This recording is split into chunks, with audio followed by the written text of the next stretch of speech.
Hi, and welcome to Accent Excellence. I'm Chuck Lionberger. Coming up on this special edition, we'll have a conversation with retiring Superintendent Dr. Greg Killough. So don't go anywhere. Accent Excellence starts right now.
Hi, and welcome back to Accent Excellence. Joining me is Dr. Greg Killough. He is the Superintendent of Roanoke County Public Schools, but Dr. Killough, Superintendent for not much longer. Dr. Killough will be retiring at the end of this school year, and so we thought we would take some time and sit down and take a look back at Dr. Killough's time with us here at Roanoke County Public Schools. And so, Dr. Killough, we'll kind of start where it all began. We're going back to 2015.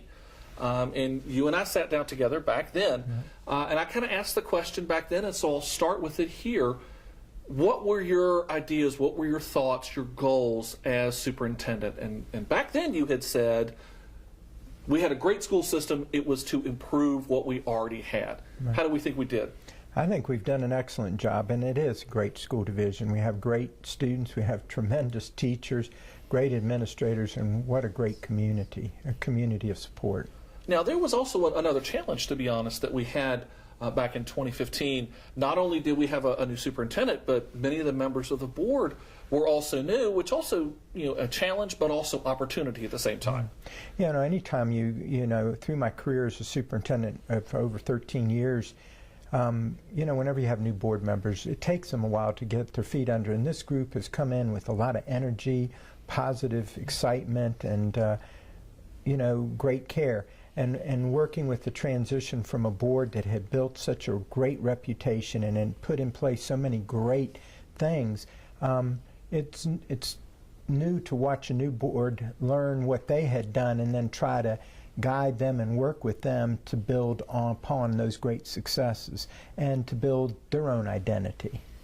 When you first came, we had some challenges, but also some opportunities. But one of the things that you said back in 2015 was that sort of that top of that list, or near the top of that list, was compensation. Right. So we've kind of tackled that.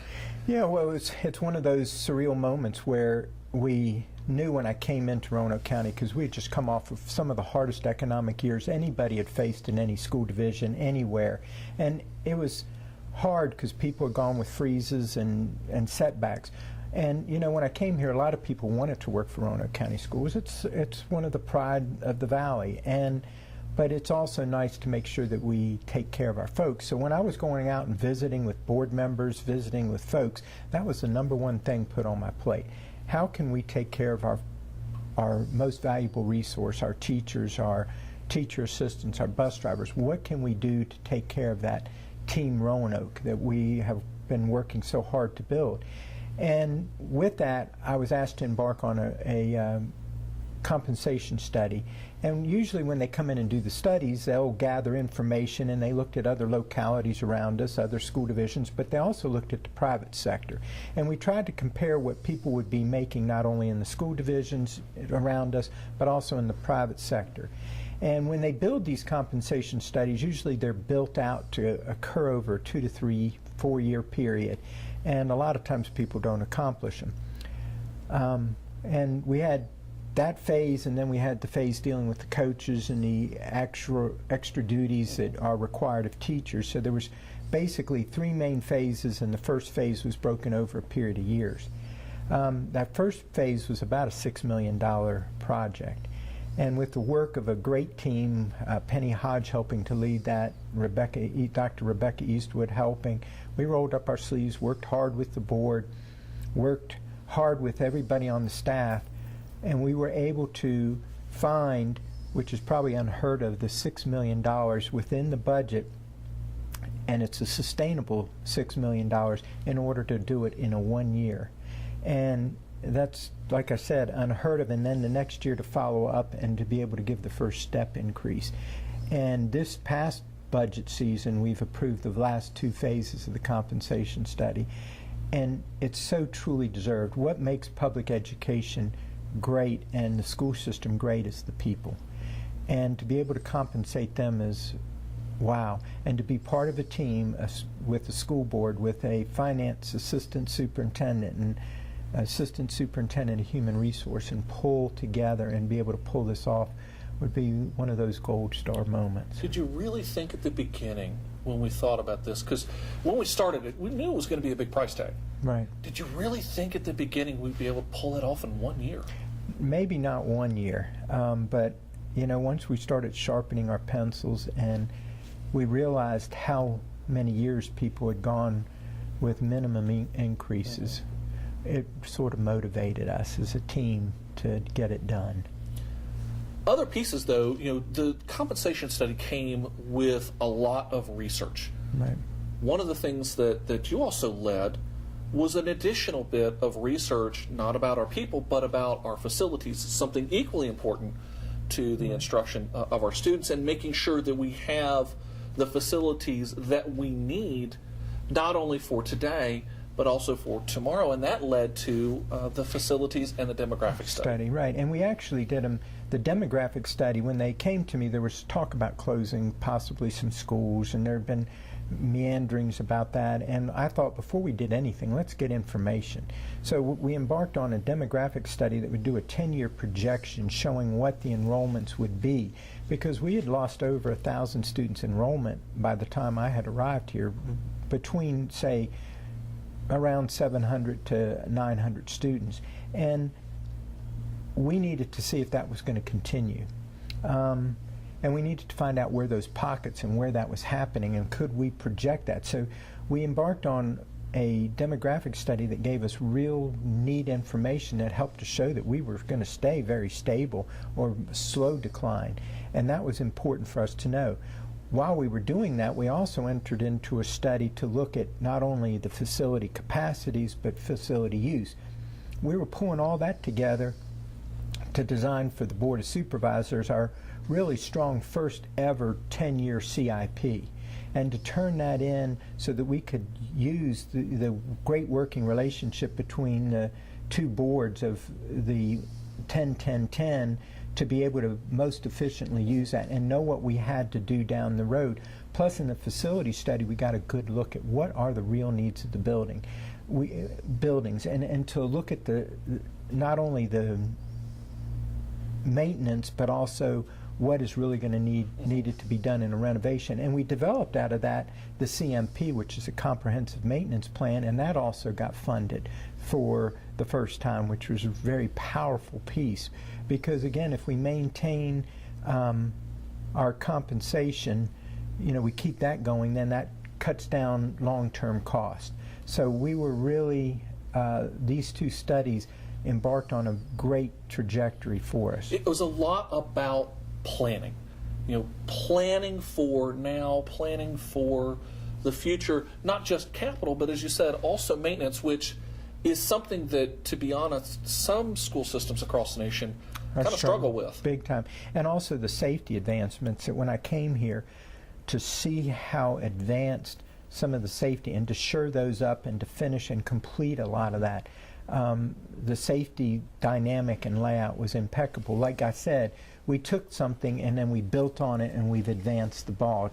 Same thing. We have great instructional programs. We've advanced those and taken those further. Everything has been to build upon the great successes and to shore up and to help solidify and correct and really create a team and a collaborative effort based off of good information.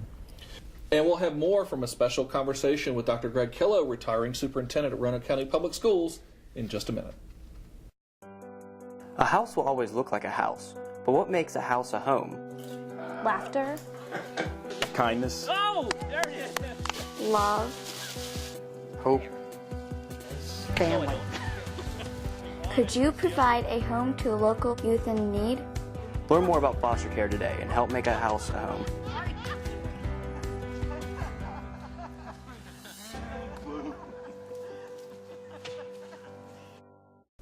Hi, and we're back with more with our special conversation with Dr. Greg Killough, retiring superintendent here at Roanoke County Public Schools. And Dr. Killough, in our previous segment, we were talking a lot about all the plans and things that you have been involved in over the last 3 years here at Roanoke County Public Schools. That was kind of on the HR and structural side.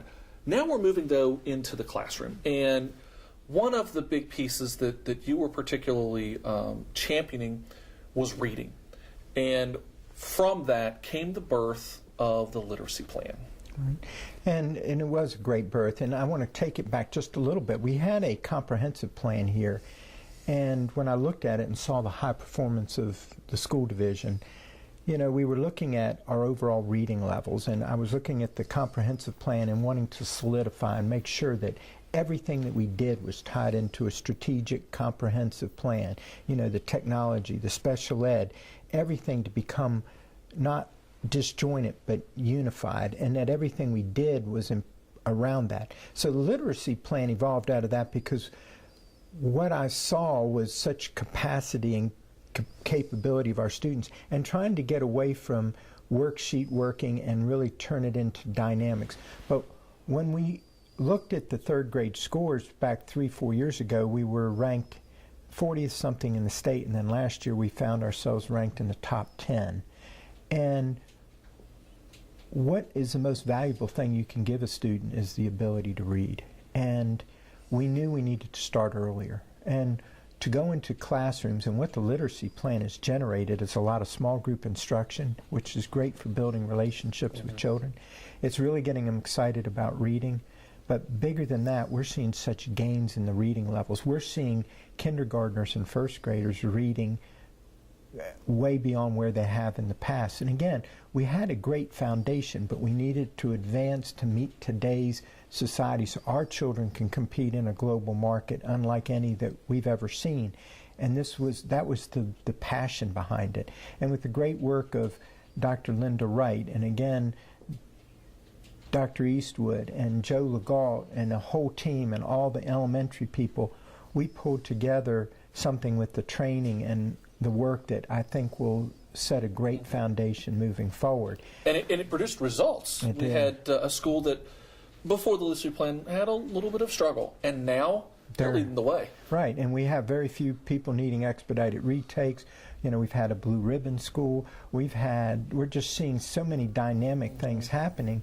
And it's like we've said a lot of times, you know, we may have been quiet about these things, but this is about what's right for children. Right. And it really drives us. And what I like about so much about the literacy plan is the small group, but it also is helping us set up for, you know, one of the other things that was in that comprehensive plan under instruction, and that's my true love is instruction, but the project-based learning, you know, getting away from worksheet. It's not about the SOLs, it's about learning and real learning. You've heard me talk about real reflection and evaluation, adjustment and launch, just repetitively over and over. How do we really make learning real and make it application-based, you know? And again, you'll see that love for what I saw in career and technical education. We should make science come to life. We should make math be application-based where students understand it, and it should be fun and it should be exciting. And one of the greatest dynamics was when I came to the school division, we had 16 elementary schools, 5 middle schools, and 5 high schools all performing very well.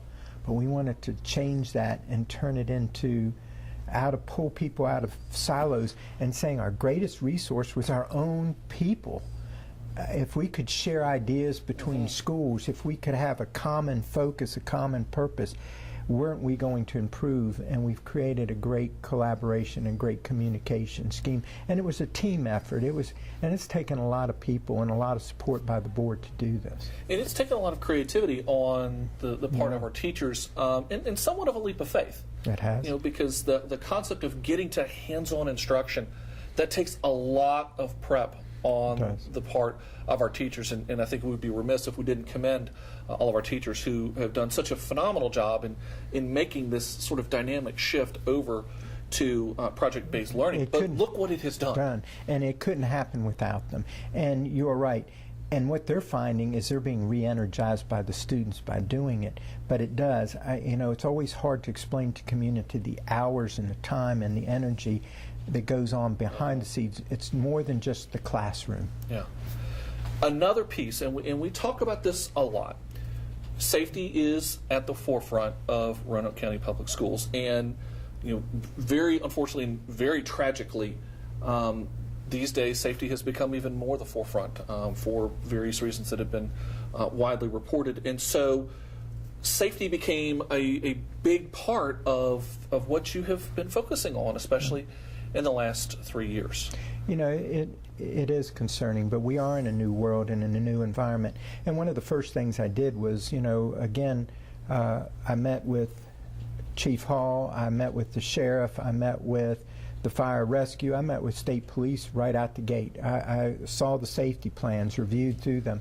I commended the school division on the great use of the swipes and the places where people would come in and check into the buildings, and all the things, the cameras that have all been bought and put in place, and a lot of the mechanisms working with the team of all those departments coming together in a safety task force. But one of the greatest things was when we met with all of the resources, the fire rescue, the police department, state police, with the sheriff's department, saying, please come by and visit our schools. Build a relationship with our students as we're trying to build relationships. Also, they've always been welcome and invited to come into the school. Some of the misnomer in this has always been the relationship, and our first relationship has to be by code with the county, with the police department. So our direct line is with Chief Hall, and he's been just tremendous to work with. But he's been willing to work with all these other groups also. And as part of our safety efforts, something that was initiated earlier this year was our Safety Advisory Committee. Members of the community coming together, and already in such a short time, a lot of great ideas. Yeah, the safety committee has been tremendous, and they're working through, and the dynamic leadership and the collaborative effort. It's also very interesting that, during this period of 3 years, the transition we've had in leadership at many of our secondary schools, elementary schools, middle schools, and creating that succession planning has been so important. Invaluable, and leadership development has become a big piece, and part of that ties directly into safety, because if you have good leadership, they focus on all those aspects as well as the safety aspect of a school, and it starts with the leadership in the building. Another major factor, and probably one of Dr. Killough's babies, if we could call it that, was a little something called the Registered Apprenticeship Program. And we'll have more on that in just a moment as we continue our special conversation with Dr. Greg Killough, retiring superintendent of Roanoke County Public Schools. The Roanoke County Sheriff's Office presents RAD, the Rape Aggression Defense Program. RAD is a comprehensive self-defense course only for women that begins with awareness, prevention, risk reduction, and avoidance, while progressing to the basics of hands-on defensive training. Students must attend all 4 classes to complete the course. Simulation is strictly voluntary, and students can complete the course if they choose not to volunteer, but they must be present. For more info, call 540-283-3107. Hi, and welcome back to Accent Excellence. We're continuing a special conversation with Dr. Greg Killough, retiring superintendent of Roanoke County Public Schools. And also joining us now is Mark Jones. He's supervisor of CTE here at Roanoke County Public Schools. And guys, we're talking about something that Dr. Killough had alluded to in the last segment, and one of Dr. Killough's babies that he has worked on for many years and has finally come to fruition, and that is our Registered Apprenticeship Program. And Mark, this is also something you've been heavily involved in, but I guess first and foremost, we talked about the Registered Apprenticeship Program back at the beginning of this school year, so you can go back into the Accent Excellence Archive to watch that. But now, what started as a pilot program has absolutely exploded, hasn't it? It has, and kudos to Mark Jones and to Jason Sir and the Water Authority and so many other groups. It's just incredible. When I first came to Roanoke, and I remember meeting Mark and Jason, they kept saying, "You got to come to BCAT," and I went, and I was like, wow. I'll say it again, wow. It was the most dynamic, and wanting to re-energize such a great program. And I found kindred spirits in Mark and Jason, and we said, this is where it's at. And we started looking at CTE and how could we really retool and re-energize the importance of career and technical education and the dynamic things that were going on at BCAT, the engineering program, the mass comm, the art, the fine arts. It was just a beautiful, it warmed my heart to see it, and we wanted to, again, advance the ball. And we began to work. And all of a sudden, from there, and of course, as we said, we talked a little bit about this on a previous show, but the Registered Apprenticeship Program is something, Mark, kind of special. This is a lot more than just kind of work study, isn't it? Yeah, absolutely. It's an opportunity for students to really get out there and sort of learn a career, work with some companies that have really committed some time and effort into educating their future workforce, and they see it as a valuable tool to use to sort of grow their own here in the Roanoke Valley, keep students here, and fill some jobs that are difficult to fill. And in many ways, this is economic development. And it is. And I want to add on to what Mark's sharing. It's not only the registered apprenticeship. What makes it so unique is students are getting certifications when they're doing this. When you look at the lifelong earnings of an individual who graduates with a high school diploma or a college degree, but then you throw in that certification, the earnings are incredible. But the passion, and we're growing our own, and it's professional development, and it's project-based learning, it's real-life application every day. When you absolutely, and it's really showing some of these kids how what they're learning in the classroom is directly related to real life as they go out in the Water Authority and they're looking at chemistry and math and the English and the fact they have to write reports and do things like that. It really does tie back real life into what they're learning in the classroom and their schools. So it's been a great program. Yeah, it's not just learning it, it's doing it. Absolutely. Right, and it makes it what they're doing in the classroom now have real application. It makes it authentic. They understand why now they need to do it. We've had students in there that were at risk and now are thinking of advancing their education even further, and they're really excited about it. Absolutely. Now, last month we had a very special event when it came to the Registered Apprenticeship Program. We had a big signing event. And Mark, as you can talk about here, we started last year with a pilot program. 5 students with the Water Authority, and again, our huge thanks to the Water Authority for being our pilot partner.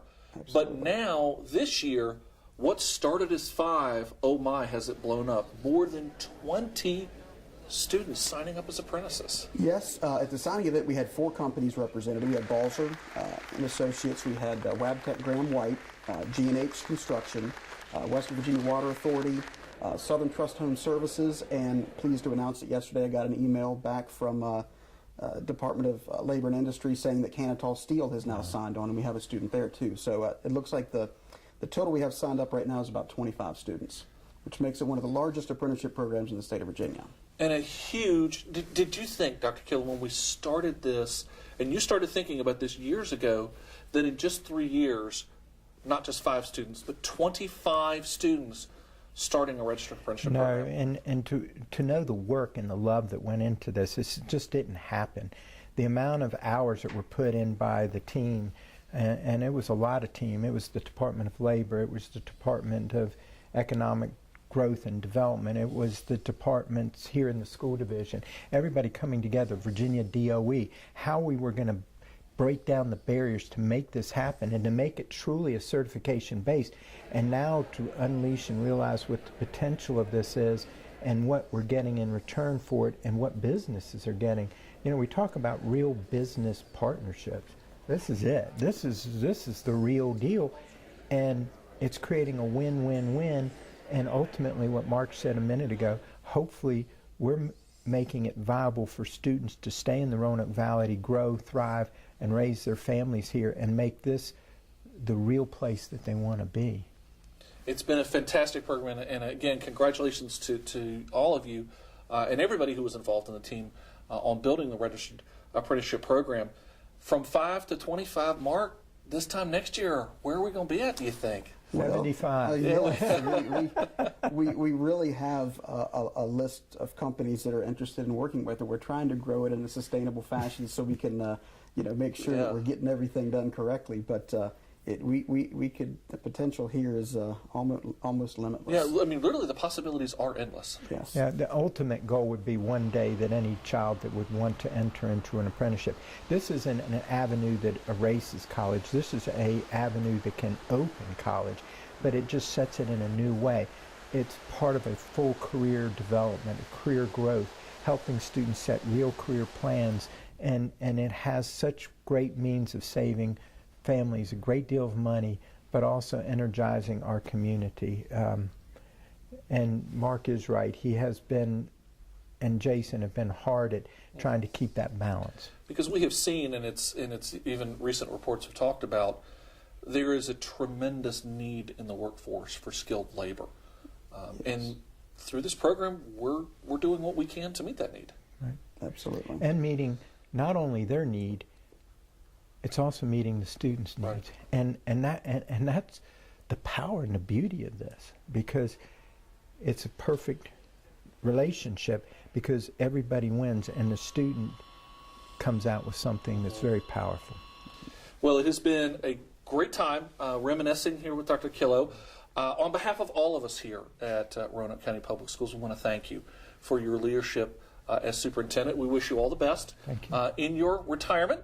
And again, we want to thank you for being here and for being part of our family and being part of Team Roanoke County. So again, thank you so much. Mark, also, thanks for being with us, and congratulations on the Registered Apprenticeship Program. And folks, stay right there, because more Accent Excellence is still to come. I want to be a Broadway performer. I want to be a doctor. I want to be an environmental scientist. I want to be a fashion designer. I want to be a senator. I want to be a teacher. I want to be a professional athlete. I want to be cool. I want to be accepted. I want to fit in. I want to be popular. I want to be invited to parties. I don't want to be invisible anymore. I want to be part of the in crowd. You think you have to drink to be in the in crowd, but giving in to peer pressure isn't going to get you anywhere. Be true to yourself to accomplish your big dreams. If you would like to adopt a pet, did you know that you can also go to the RCACP website and their Facebook page to look at pets for adoption? It's easy to do. Simply go to their website at rcacp.org or visit their Facebook page. Both sites include information and pictures of animals waiting to be adopted. Help make a difference in the life of a pet today. Adopt from the Regional Center for Animal Care and Protection.